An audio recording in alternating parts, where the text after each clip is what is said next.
Boys and girls, this is the Undisputed Era. Adam Cole, Kyle O'Reilly. Hello, Steve. Hello, Larson. It's me, Dexter Lumis, NXT Superstar. So here's my shout out to the Going In Raw podcast. Clever name.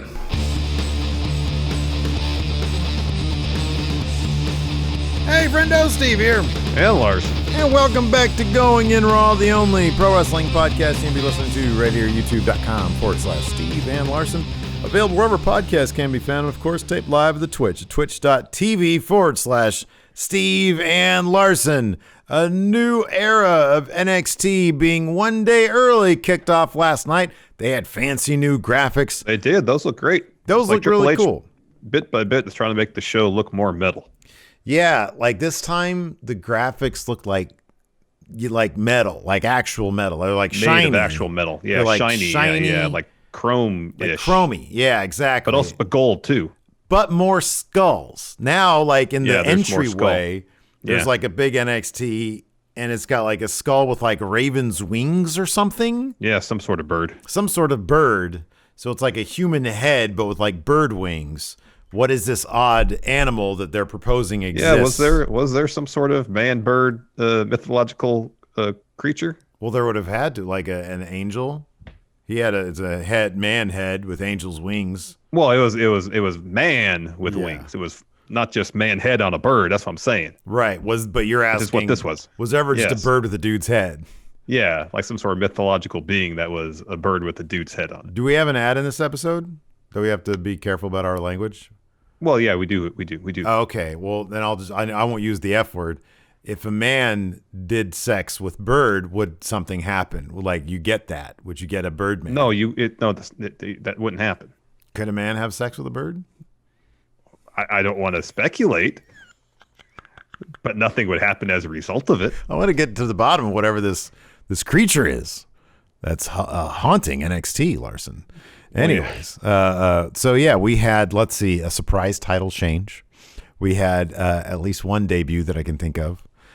We had a nice little sentimental moment with all the women's champions right now. I thought that would have been a surprise for me, but I spoiled everything for myself. Oh, wow. So Wikipedia, they have a list of avian humanoids, which are man-bird hybrids, if you will. And there's quite an extensive list here. So this is my favorite. Yeah. This is my new favorite way of putting it. Alex C says, birds have a cloaca, not a normal downstairs. Larson, do you have a normal downstairs that you're aware of? When compared to other downstairs, does it seem normal? Not sure I understand the nature of the question. Oh man. So anyways, so NXT last night, I thought it was somewhere in between. Like, I'll be honest with you. I thought it felt like a celebratory episode. It felt like, hey, we're on Tuesdays. It did. It also didn't really, I mean, it laid some groundwork, but like nobody out and out challenged Kross and said, hey, I'm coming after that. No. Nobody, the same could be said for, I mean, I know Frankie Monet, formerly known as Taya Valkyrie, came out and sort of, but I think that was more like, hey, this is an announcement. I'm here, and at some point I'll be gunning for that. I know Mercedes Martinez and Zoe Stark were sort of talking about the women's title, but nobody out and out to her face challenged Raquel Gonzales, hey, I'm coming after you next, and now this is happening. I think Mercedes Martinez was the most forceful of those who kind of did. Called her out to after her match and then backstage. She's claiming that she's next in line. There was one seeming departure in Roderick Strong handing over his manila envelope. His resignation, yes. Which no doubt has some sort of resignation in it, exactly. And I thought it was a fun episode.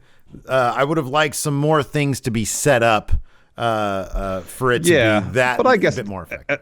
At the same time, if this is a new era, if you will, yes, it was celebratory, especially with Bianca and Rhea Ripley coming back to NXT to celebrate their title wins. maybe instead of setting stuff up, this is more of an introductory thing. Hey, first night, unopposed on a Wednesday night. Now on Tuesday, maybe they're hoping to get some new viewers. So instead of setting up a bunch of stuff, here is the world of NXT. Come on in. Let's get people familiar with these characters, for a week or two, and then we'll start really plotting out what's going to be happening at the next takeover. Did feel that way. I could totally get that point of view. Absolutely. So yeah, I thought it was a pretty solid.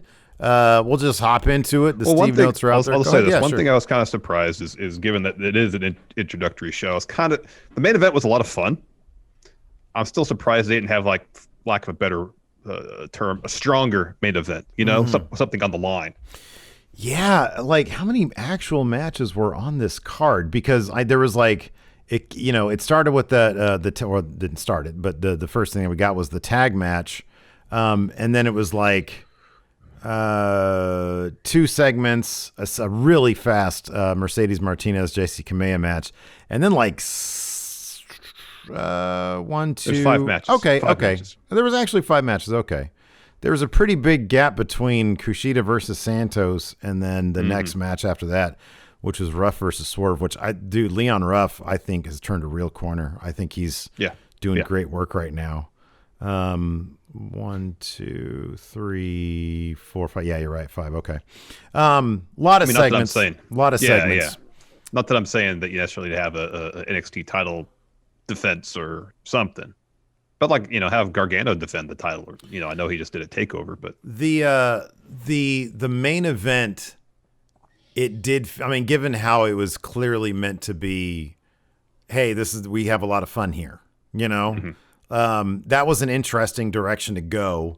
They could have gone that route. They could have gone like a more serious, like, hey, we're gonna have a real title shot, with somebody like you said, a Gargano or somebody, even though he's a bit of a comedy, not a comedy character necessarily, but obviously they do a lot of comedy stuff.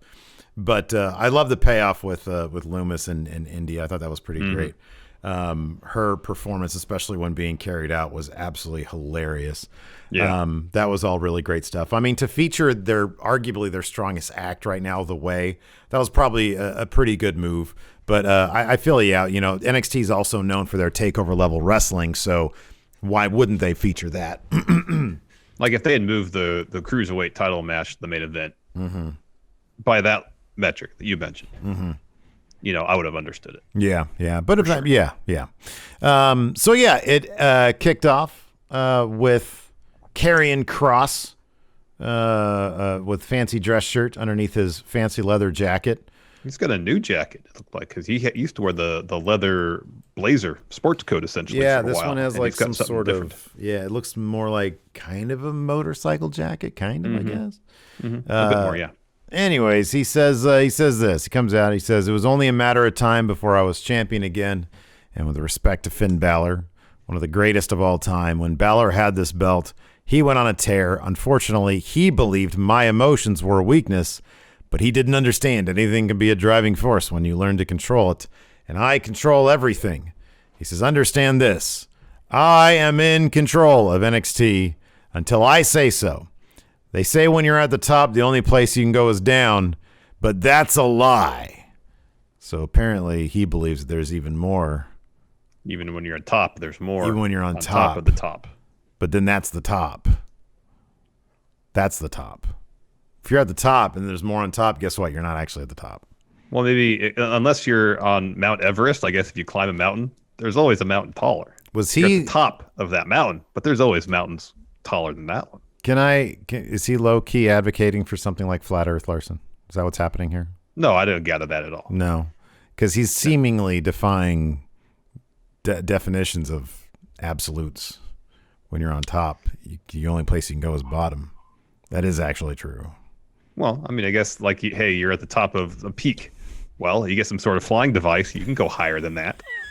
You have a flying device. You want to go higher? Get a space shuttle. You want to go higher than that? Travel to Mars, Oh, okay. So, I like that. No, that's good. Okay. This is why we have to talk these things out. He says, no one's going to outwork me. NXT has the hungriest guys and girls on the planet. And in the end, everyone pays the toll unless you have Fast Track. and then you can you you still have to pay the it, toll. don't you? Yeah, They just they take it off your card rather than you had to stop and give money to the different toll payment operator. system. It is, so it makes it feel like you're not paying toll, but in fact you are. You don't have to stop to pay the toll. We opened up with MSK, who were being booed. Larson, what was going on with MSK being booed? I don't get it. They're great. Like I was rooting against them, against Grizzled Young Veterans, but I'm not going to boo MSK. The commentary was like, I forget which was it. Nash Carter's father who passed. Mm-hmm. Nash Carter's father is looking down and watching his son and probably very inspired. Meanwhile, there's these idiots in the front row. Boo, boo. I'm like, come on. Yeah, I don't know. Let's see if it happens next week. How dare these people? But it was like faces. throughout the match though too. You'd hear boos here and there. And there was cheers for maybe Drake Maverick and or Killian Dain had some friends sitting ringside and really wanted them to pick up those tag titles. I don't know. That's pure speculation. Slipped him a $20 bill maybe, or 20-pound note. Anyways, it was a fun match. Mm-hmm. I love it when Killian Dain does that Mission Oku driver with one person onto another person. I love when he power bombs Drake Maverick onto nobody, which means he just power bombs him. Yeah, that wasn't the intended result. No, it wasn't. I love it. He's got Dain also has one of the best fun splashes in the business, best crossbody. Yeah, great. I love his crossbody because he gets like perfectly like perpendicular or whatever it is. Parallel, yeah. Parallel the ground, yes. To the ground. I meant to his foe. Then isn't it perpendicular? Yeah. Yes. But yeah, things turned around when Killian Dain went to powerbomb Maverick onto one of MSK, and I think it was Wes Lee, and then Nash Carter pulled him out of the way so that he just powerbombed his tag team partner, I guess. High risk, high reward. I guess so. MSK is able to get their finish on Drake Maverick, though, and Killian Dain had already been taken out. Lee gets the pin on Drake as Carter is taking out Dain to prevent him dive over the top, and after the match, Alexander Wolf hits the ring, starts talking to Dain, and then Bartel and Eichner jump him from behind. Imperium beats them down, and then they do their pose. Mm-hmm.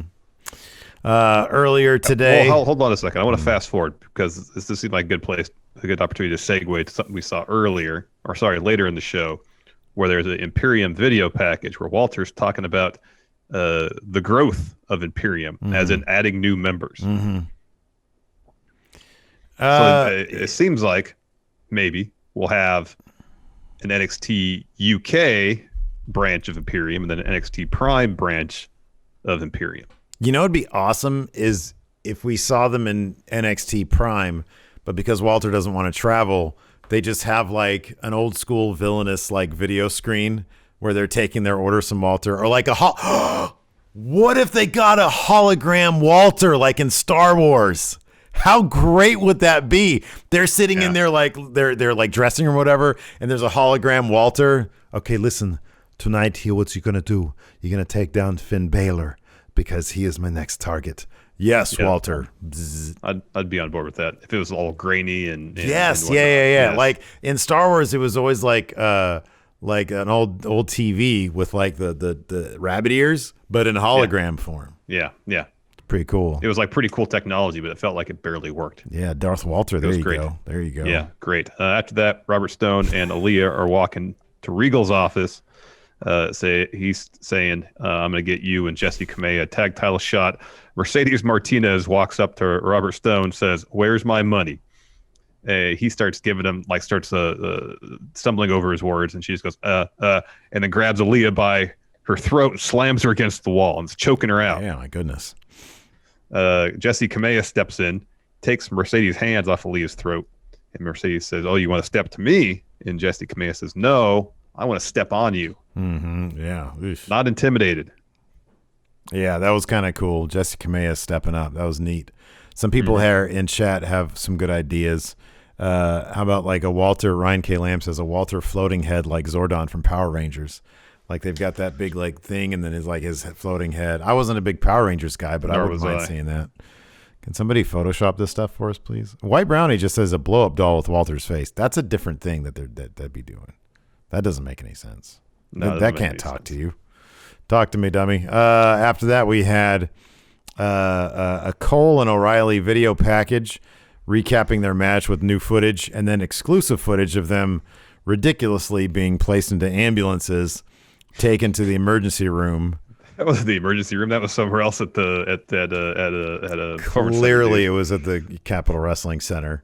They drove around the building, came to a different entrance. It was like the Abe Simpson meme.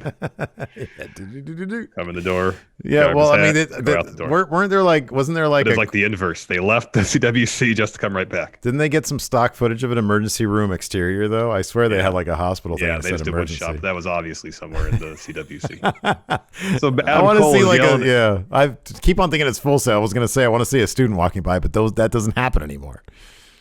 It might in Florida. My favorite was back when they were at Full Sail, and like I swear it was like one of Ember Moon's first promos, and she's all decked out like the fantasy character that she is, and like you see these students walking in and it's like daylight, and her name is like Ember Moon, so she's got like this werewolf, like atmospherically or whatever, but they're just like some students walking by, like looking, oh, they're filming NXT over there. Maybe. So, anyways, Adam Cole. So it's fairly comedic. So the idea is that they have them both on stretchers and they're both wheeling them into the emergency room at the same time right next to each other, which is ridiculous. It's terrible. And then the whole time Adam Cole is just yelling at Kyle O'Reilly, "You're dead. I'm going to finish you. You ain't shit." Yeah. He was yelling that over and over again. Yeah. It was pretty ridiculous. It's sort of, that scenario was played out really well in Rocky 2 at the beginning of the movie when they bring in both Rocky and at first they're doing the same thing. Apollo's in his wheelchair and he's like yelling at Rocky, and then later on that night, like Rocky wheels into his room and he's like, "Hey Apollo, I just want to know, did you give me everything you had?" And he was like, "Yeah, I did." "Okay." And then he walks back. Anyways, this wasn't that. After that, we had Mercedes Martinez versus Jessie Kamea. This is a pretty quick match. Jessie had the advantage pretty early on, but she missed a fun splash from the top. Martinez was able to take over pretty soon after that. We got an air raid crash for 3. Yep. And then she goes down to ringside, chases Robert Stone, pins him against the barricade. He hands her a handful of money. She lets him go. He's kind of counting the money as she walks over to commentary, then yells at them that she's coming for Raquel Gonzales. Mm-hmm. Yeah. After that, we had an interview with The Way. John, I'll do this once. John says their match tonight is bananas. Cuckoo bananas. Regal is really trying to stick it to him, but for the first time in history, all 4 members of The Way will be in the ring at the same time, and they're going to show the world the way to handle business. Austin Theory pipes in and says tonight he plays no more games with Dexter Lumis. He gets his revenge. Candice adds that Ember and Shotzi got lucky at TakeOver tonight. They're going to handle business. And then Indy says wants to be in the ring the same time as Dexter so she could take care of her business. And then John says the only business they're going to handle tonight is that they're going to show everyone that they're the most dominant group in NXT history. And I like that they do the whole, what is it called when you put all the hands in? You go, just put your hands in. Is that what it is? You put? There's no actual name for that, really? There might be. I don't know. I was trying to think of it. I figure, if there was. There probably isn't, because you'd know what it is. Whoa. Just put your hands in. And they had Mackenzie put her hands in, too. Yeah. Anyways, like that shear of some sort, I guess. After that, we had Isaiah Swerve Scott in the lab crafting some dope beats, fresh jams. His studio looks pretty cool. I wish I had a studio that nice. Looks pretty legit. And he says, after tonight, Swerve and Leon Ruff are done. Leon Ruff had something to say about that. But before we got to that point, we had open challenge with Santos Escobar, and he started off with a promo. He says, 1 year ago, this was the title of a forgotten division. Who did he take that title off of? Do you remember? It was, they had a tournament, didn't they? Because Devlin had it, and because of COVID, he couldn't defend it. So they do a tournament for an interim title. Is that what they did? I don't know. Anyways. So. So he says, well, no more. Legado del Fantasma was born, and what was the side show became primetime, main events, takeovers. The Emperor of Lucha Libre stole the show at Stand and Deliver, and now Escobar is the undisputed Cruiserweight champion, just like my father was, just like my son will be. We are warriors. We never back down. We always fight, which is why tonight I lay out an open challenge. And before he can say another word, Kushida's music hits, and he accepts. And then we've got ourselves a match. Correct. And it was a pretty damn good one. Pretty darn good one. Of course, Kushida's always looking to work his opponent's arm. Santos was seemingly focusing his offense on Kushida's midsection and neck. There's that great bit where Santos swung Kushida into the ring steps and then followed that up with essentially like a lion tamer, but with Kushida's neck kind of twisted around the ring post. Yeah. I had seen that before. That was great. Yeah, it looked pretty great. At one point, so Kushida had some different gear. He had his usual vest, jean jacket combo. For the actual match, though, he had tights. Yeah, they look like time splitter on the back, and they're orange and white, I think. It looked kind of like John Cena's gear before he became the Doctor of Thugonomics. Yeah, a little bit. I mean, I imagine he's probably worn this before. I just had not seen it because usually he certainly hasn't worn it in NXT. Right? Yeah, that's what I was thinking.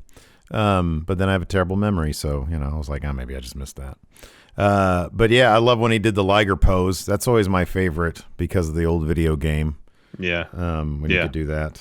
Yeah. So down the stretch, Santos is looking for a Phantom Driver. Kushida escapes that, starts to come back, hits the baseball punch, penalty kick to the arm, massive palm strike, puts Santos on the top rope, and then follows that with the flipping kind of hoverboard lock suplex, follows that with one on the ground. Santos gets his foot on the bottom rope. Kushida's looking for the hoverboard lock. Santos escapes, hits an enziguri. Kushida responds with a Pele kick. And then the finish saw Santos look for a Phantom Driver. Kushida countered that with a roll-up, and they just trade roll-ups back and forth until Kushida locked one in to get the win. We have a new Cruiserweight champion. So let's see here. Lio Rush had it from October of 2019 to December of 2019 when Angel Garza got it. So all that stuff was in NXT. I think that's, when Lio Rush got it. Didn't Jordan Devlin win it at Worlds Collide or something like that? Yeah, when did Devlin get it? Devlin got it at, let's see. The Worlds Collide 2020? There was a four-way. It was him and Swerve. Yeah, Worlds Collide. Yeah, correct. And Travis Banks, Isaiah Scott, Devlin. That's weird. Travis Banks, Swerve Scott. That's weird. Where's the fourth person? I don't know. That is strange. Pretty sure it was a fatal four-way. Yeah, it was. I don't know why they took out the last person's name. I don't know who it was. That's interesting. Yeah. Oh, yeah, Lio Rush. Yeah. Yeah, that's right. Lio Rush. And that was when it became, when Lio Rush got it, that's when it turned into the NXT one, because Drew Gulak had it before that. And so then Santos has had it since May 27th of last year, when they had a tournament. Yeah. Become the interim champion. All right.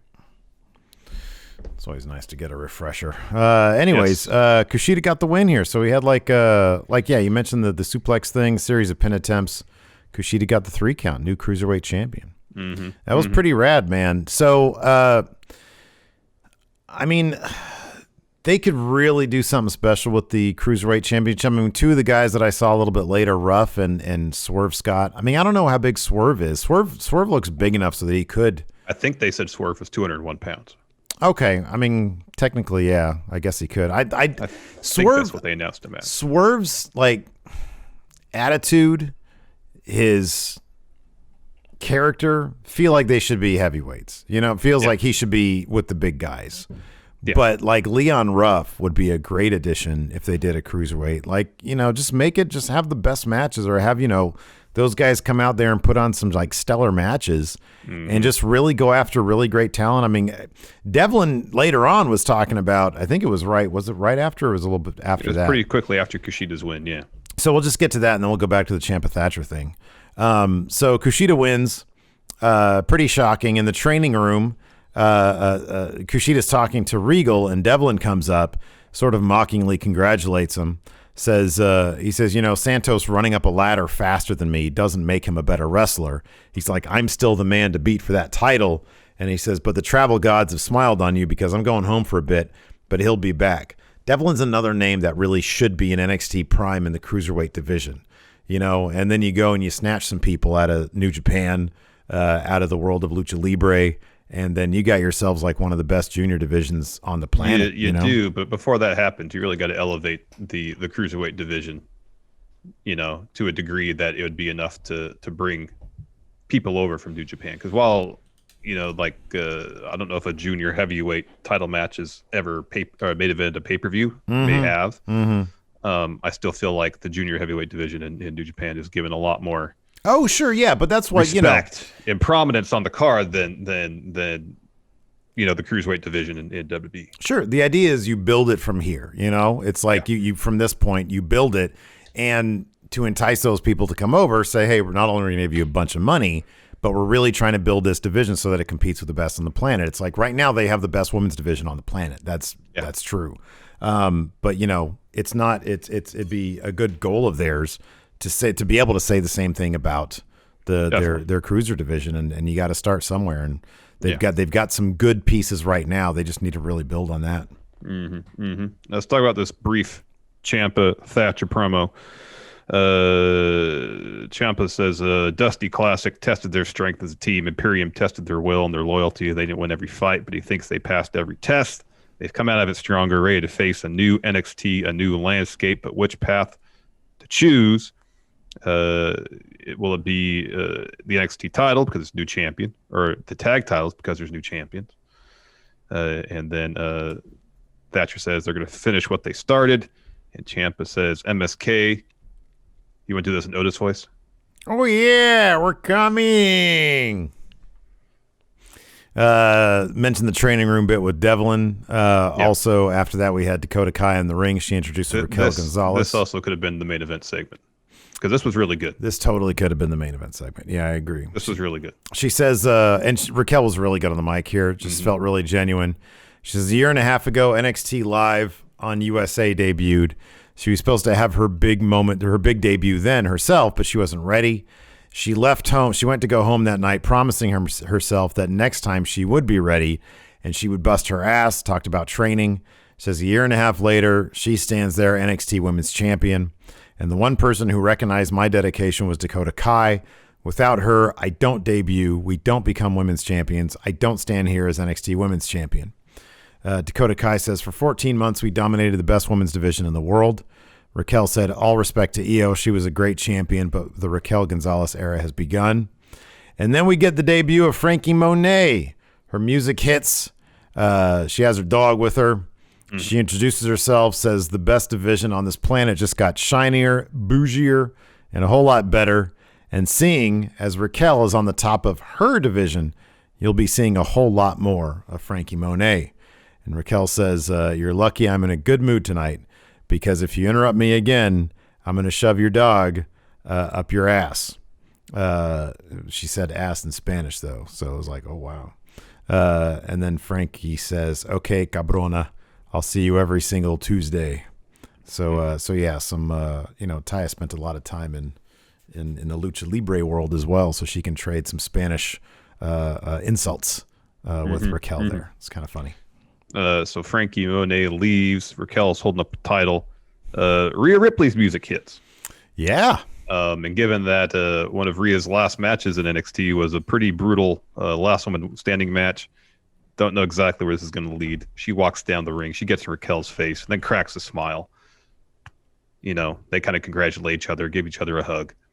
And then Bianca Belair's music hits next. She comes down the ring, and they show a picture of them. I think I saw on Twitter. It was from 2019. Yeah. The three of them. Yeah. On the Tron behind them, and they hold up their titles. Just a really cool way to you mentioned earlier, celebrating NXT, and again putting a focus on the Raw and SmackDown Women's Champions respectively, and say, hey, this is where they came from. They came from NXT, and hopefully, if WWE is smart, they will show this bit in a video package on SmackDown and Raw, to try to get viewers to tune into NXT. And maybe there should be a heck of a lot more cross promotion, a heck of a lot more referencing people's storylines in NXT when they get brought up to main roster. I'm not saying make it a focus unless it's really good, yeah, but you should mention it. Yeah, I agree. I agree 100%. I really do. This is a really great moment. They could use this over and over again. You know, say, hey, NXT doesn't have a lot of call-ups, but when we do, they're pretty powerful. Mm-hmm. Yeah, we don't get our call-ups right often, but we do. It's pretty darn good. Exactly, yeah. That's what commentary should have been yelling. The days of call-ups are pretty much over. Let's celebrate the last of the great call-ups here. Rhea Ripley and Bianca Belair. Anyways, because everybody that's here is going to be here for a while. After that, we had a quick Pete Dunne promo. Says he's the best wrestler from any brand. Anyone wants to step to him, I dare you. Please let it be Daniel Bryan. But that'd be amazing. But he's focused on the gold now. After that, he wants championship gold. I want all the gold. After that, we had a video package that sort of introduces Saray. Regal talks about hearing from his contacts over there, you know, when she was coming up, all about her. And so they signed her after lengthy negotiations. Mako Satomura, Matt chatted in, praised Saray. So, yeah, this is a pretty good introduction. She makes her debut next week. That's right, yeah. Right after that, Regal's got an interview, talks about Saray being an incredible acquisition for NXT. He's excited for her to be there next week, but he's got some business to attend to, so he excuses himself, walks into his office. Roderick Strong and Marina Shafir are in there. Roddy hands him his resignation, and Regal just says, "Are you sure? You know, there were times when you really tried my patience, you in the Undisputed Era, but you've always been a pro. You're welcome back anytime." He's like, listen, I have an opportunity to elevate the 24/7 division, and I'm really looking forward to that. Oh, dear. And then we've got Leon Ruff versus Isaiah Swerve Scott. It's a good match. This was a fantastic match, and I like that, like, I mean, I know for the past couple matches we've seen Leon Ruff in, it hasn't been this way, but so much emphasis was made on his debut that he was sort of out of his element, you know, against players that were more experienced, bigger, et cetera, than him, and he had this sort of happy to be here vibe. I feel like this match really just shook off whatever was left of that. We've seen plenty of him since that was really a thing. But, like, man, he was aggressive. There was no amount of I can't hang or I'm happy to be here or I'm lucky to be here. This dude was using every tool that he had to try to put away Isaiah Scott. And, you know, he had opportunities. It's just in the end, Isaiah, you know, got the better of him with his with that driver finish of his. It's great. It's a great move. It was a really, really terrific move. I mean, we had probably one of the most athletic top rope Hurricane Ranas that I've seen. That because was insane. That was awesome. You know, usually they just sort of dump themselves to the floor, but man, Swerve just flew off that thing and it looked beautiful. And yeah, Leon Ruff was super aggressive here. But in the end, Isaiah Swerve, like I said, hit his finish for the win. Really terrific match. We got a little bit more of that backstage in a little bit. But first, we had a Zoe Stark promo. She's asked, how does it feel to have gotten that win at TakeOver in the kickoff?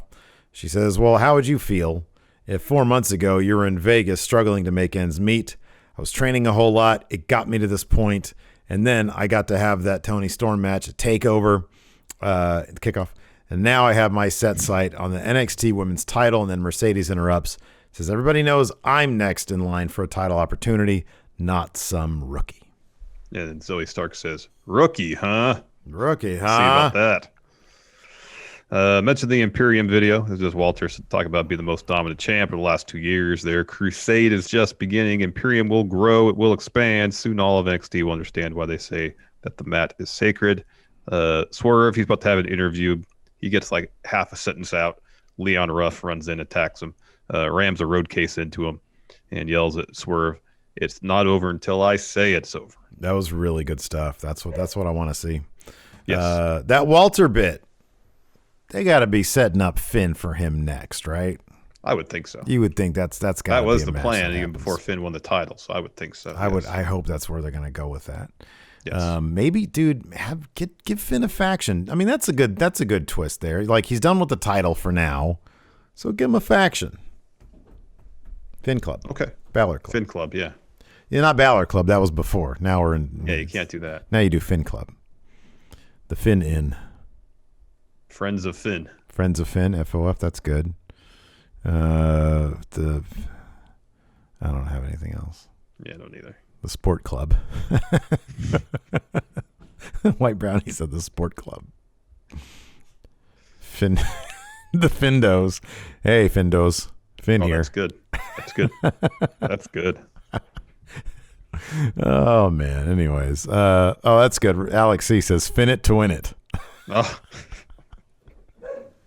What faction are you in? I'm in Finn it to win it. Oh, yeah. How's Bell? Oh, no. Finn too deep, man. Oh, Finn, of course. What are we thinking? Finn too deep. How's it going? You want to join Finn too deep? It's my new faction. What do you guys do? We fight Walter. Oh, like Imperium? No, Walter.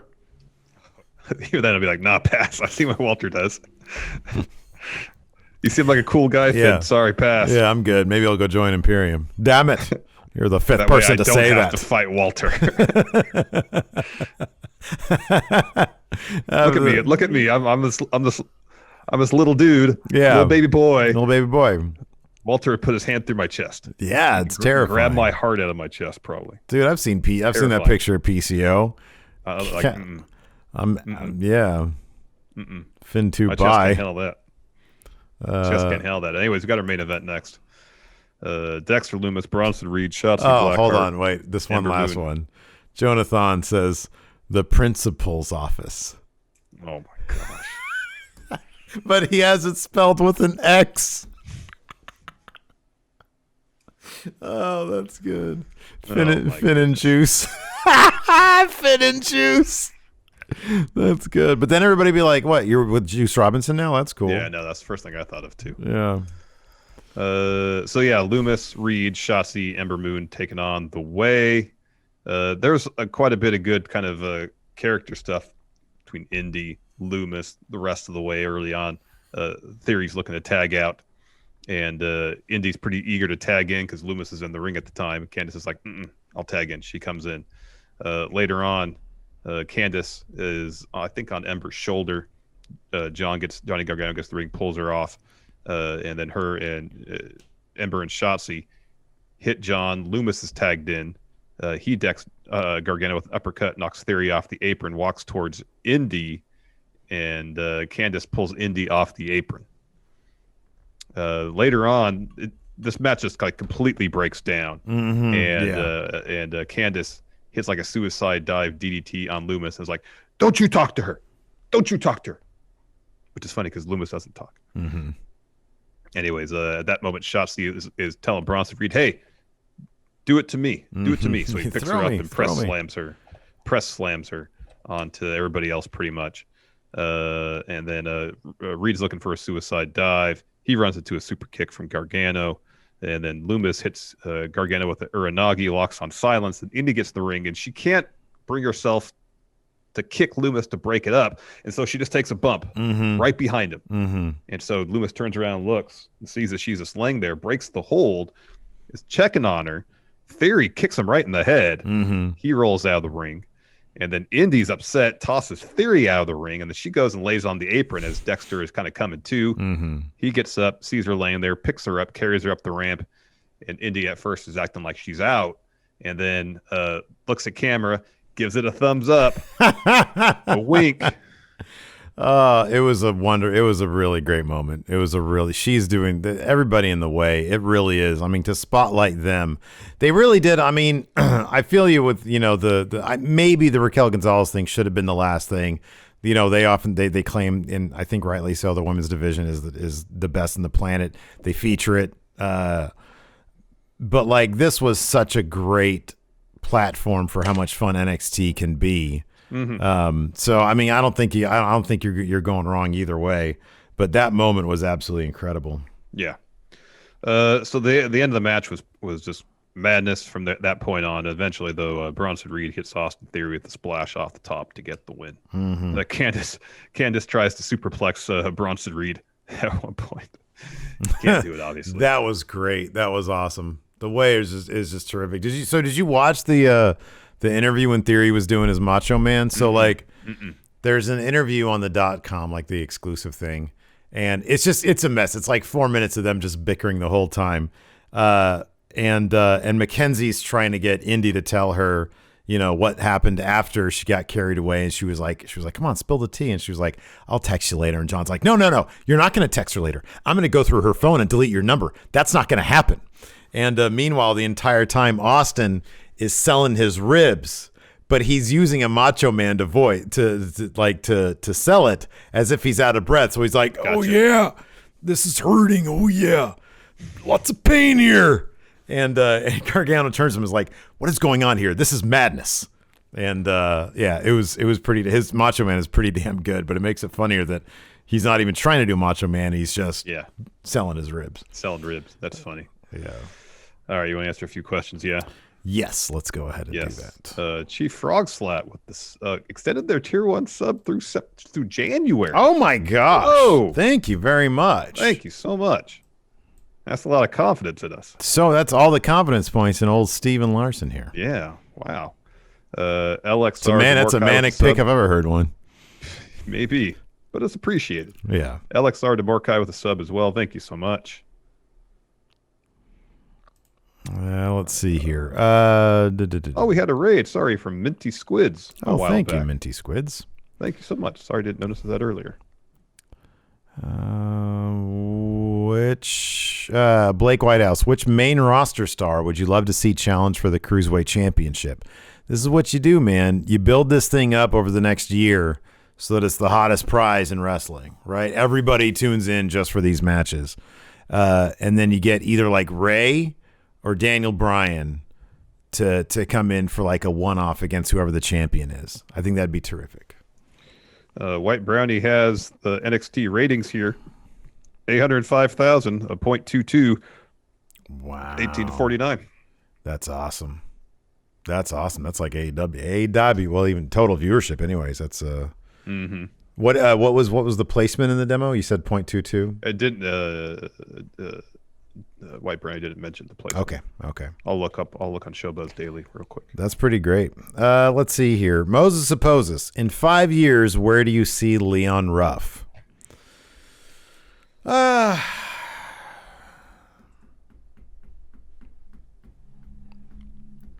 mean, wow, NXT. Sorry, I mean, interrupt. NXT was 8th in the demo. Wow, that's awesome. That's great. They did there did seem to be, I don't know, just the general vibe of the show was like pressure off. Let's just do what we do best and not worry about anything else. So that's great. Leon Ruff in 5 years, if they do what and this is just me speculating, hopefully they do focus on the Cruiserweight division. If he can become what Kushida was, if he could be the ace of the Cruiserweight division, I think that's a great spot. It's a great spot. Yeah, that'd be a good spot. Rocco says Bianca still has Sasha's side plates on her belt. Sasha getting her title back? No, sometimes it takes a little time for them to change those side plates. They're probably very busy. I wonder if it's a matter of like she's got to wait till her next actual TV like SmackDown, Yeah, they'll probably do it on SmackDown. They'll put the Twitter, the video up on Twitter and .com of them swapping out the side plates. Hammond Serrano asks, what NXT superstars would you pair with the following old school managers? Who would you pair with Sensational Sherry? Swerve Scott. Oh, that'd be good. Bobby Heenan. The Way. Oh, that's good. That's really good. Jimmy Hart. Wouldn't it be carrying Kross? Isn't he like the Hogan? Cameron Grimes. Oh, that's really good. And then Jim Cornette. Bronson Reed. Big monster like that. I'm trying to think of someone a little more old school in terms of how they wrestle. Thatcher. All right, that's better. Yeah. Thatcher and Ciampa. How about that? Yeah, I kind of like Reed better. So it's like an old school tag team. I don't have a lot of tag teams. Lorcan and Birch. Oh, that's perfect. That's good.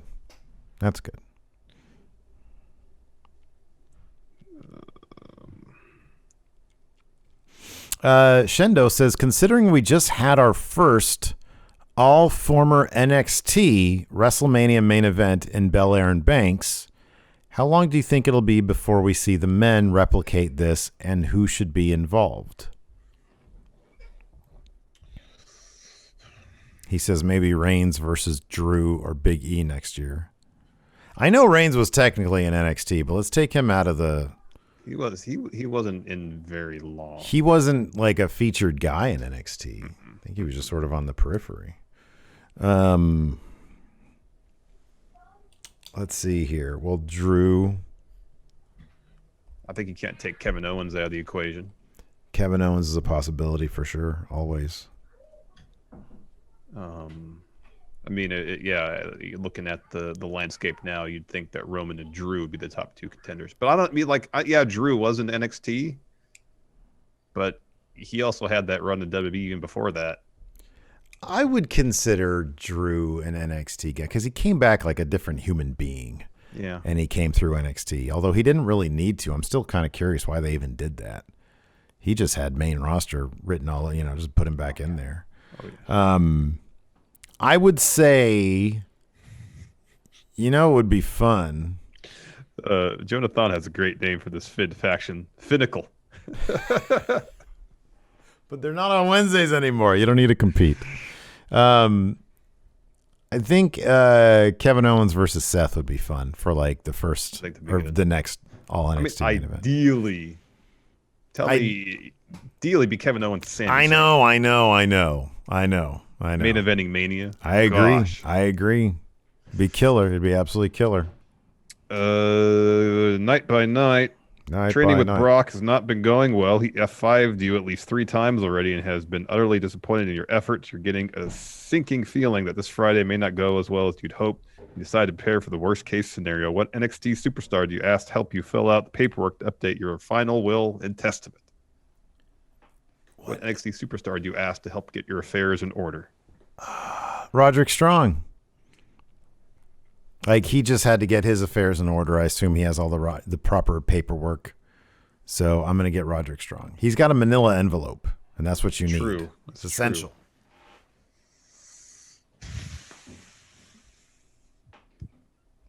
I can't really top that. That's a good answer. Alex C says, you know what could have won the war for NXT? If they brought in Kona Reeves as Wednesday night Dynamite. Alex C is very clever. He's always been a very clever lad. Yeah. Oh, Ordile says, well, this might be a spoiler. I want to say it. But something's going on in Quizzlemania in case people haven't watched it yet. Wilkin Shadow with the sub. Thank you so much. Dangam Q says, so a 6-month feud against Corbin for Roderick Strong or the 24/7 division? Probably start with the former, then end up being the latter. Yeah, that's what we got. Imposter Naked Midian says, is Roderick Strong getting called up to Maine? I don't know. I mean, that seems kind of likely, right? Well, I think it seems possible, but I don't. Well, possible, yeah. It could also just be a story. Maybe he's just taking some time off, and this is going to be a story thing in NXT. I don't know. That could be. Maybe he'll show up at the next Adam Cole, Kyle O'Reilly match. He needs to go through Rawgate and go to NXT UK. Anyways, that's going to do it for us. Twitch chat, stick around. We'll answer some more of your questions. Appreciate you guys hanging out with us. Till next time, we'll talk to you later. Goodbye. Help support Going In Raw today by becoming a Friendo Club TV member. You'll get access to new bonus episodes every week, including Friendo Club Arcade, Live Power Rank, Vintage 10 for the Wins, and Ask Steven Larson. Get access to Friendo Club TV today by becoming a $5 and up patron at patreon.com/Steven Larson, by throwing us a sub at twitch.tv/Steven Larson, or by clicking join at youtube.com/Steven Larson.